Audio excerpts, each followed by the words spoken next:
Assalamualaikum warahmatullahi wabarakatuh. Selamat pagi teman-teman. Perkenalkan, saya Susan Apriliani, NIM 1908-2020-52. Saya dari jurusan Hukum Ekonomi Syariah semester 5B.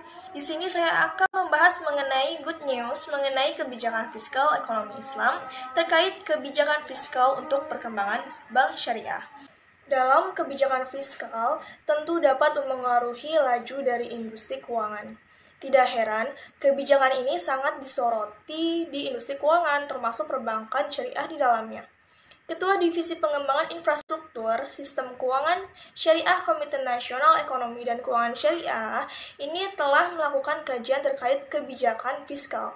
Nah, dari sisi kebijakan fiskal perpajakan ini sudah ada perlakuan yang sama atau equal treatment dari regulator perpajakan terhadap perbankan syariah dan perbankan konvensional. Meski begitu, perlakuan yang sama ini bukan tanpa catatan. Masih ada peraturan yang belum jelas terkait kebijakan fiskal ditemukan di perbankan syariah. Akibatnya, ini menimbulkan penafsiran di berbagai kalangan seperti yang terjadi dalam kantor pelayanan pajak terkait transaksi sewa-menyewa dengan akad ijarah. Nah, dalam kasus ijarah ini masih ada KPP yang menggunakan pajak ganda terhadap transaksi tersebut.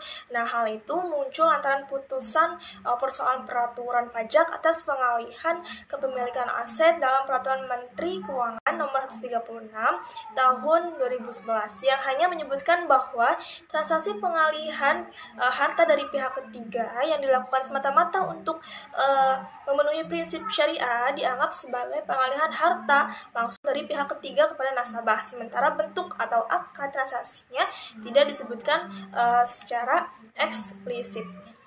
Karena tidak disebut secara eksplisit dalam aturan, ada yang menafsirkan pajak atas pengalihan kepemilikan aset tersebut masih dikenakan sebanyak 2 kali. Pertama, ketika bank mengakui isi aset.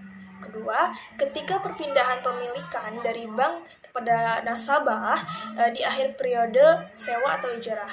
Nah, ini seharusnya pengalihan kepemilikan pada akad IMBT juga dianggap sebagai pengalihan harta langsung dari pihak ketiga kepada nasabah, sehingga pengenaan pajaknya hanya 1 kali. Bahkan ada yang mengungkapkan bahwa setiap KPP yang memeriksa transaksi perbankan syariah akan menafsirkan peraturan yang ada secara seragam. Jadi tidak ada lagi KPP yang mengenakan pajak. Selain itu, dalam kajian dilakukan KNIX terkait kebijakan fiskal adalah perihal skema insentif. Industri perbankan syariah berharap dan sudah mengusulkan kepada OJK dan Kementerian Keuangan itu untuk melihat potensi perbankan syariah dan meminta insentif yang bisa diberikan pemerintah. Jadi bahwasannya dari skema insentif memang berakibat kepada pendapatan negara yang hilang, misalnya berupa pemotongan nilai pajak dari 20% dipotong menjadi 15% atau tidak dipungut pajak penghasilan. Lalu, Direktur Eksklusif Asosiasi Bank Syariah Indonesia mengatakan bahwa kebijakan fiskal bisa meningkatkan literasi dan inklusi bank syariah. Nah, pada saat ini, perlakuan pemerintah perihal kebijakan fiskal di bank konvensional dan bank syariah sama. Padahal, jika pemerintah membedakan perlakuan ini, bisa meningkatkan literasi dan inklusi bank syariah. Dan pada dasarnya, antara bank konvensional dan bank syariah ini sangat berbeda. Dalam prinsipnya, bank konvensional ini menggunakan bunga, deposito, dan kredit. Bila berbicara dengan bunga deposito, maka bunga deposito itu dikenakan final 20% berbeda dengan bank syariah yang sistemnya itu sistem bagi hasil. Prinsip dari bagi hasil itu berinvestasi kan, bukan menyimpan uang.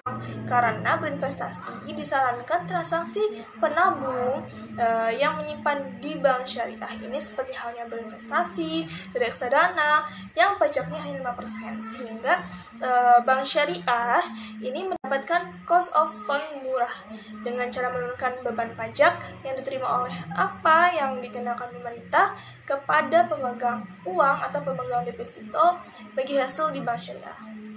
Jadi seperti itu penjelasan mengenai good news mengenai kebijakan fiskal ekonomi Islam terkait kebijakan fiskal untuk perkembangan bank syariah.